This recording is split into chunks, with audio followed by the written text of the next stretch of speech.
Ginangulat na lang sang Banwa Sangordana ang Abril 7 o kunang Biyernes Santo agud mapatuman na ang mga plano nga ilan na plastara para sa pagsaulog sang ang pagtaltala sa Balaan Bukid. Suno kay Honorable Crescente Chavez Jr., Municipal Mayor sang Banwa Sangordan Guimaras, nga handa na ang Banwa kag nakalatag na ang mga plano sang Banwa sa palabuton nga Semana Santa 2023.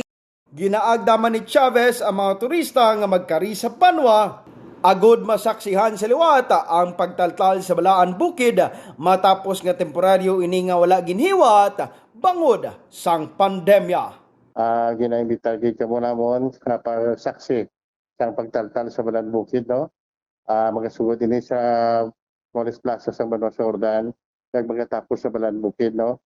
Ini tanan nga proyekto yan isang sang pagtaltal foundation upod sang Banwa Sangordan kag sang Gabinong Ligayson kag ang probinsya sa Guimaras. So, sa tanan-tanan ginapangabay gid kag ginaabi-abi kamo namon sa pagbisita sa probinsya sa Guimaras sa Banwa Sangordan.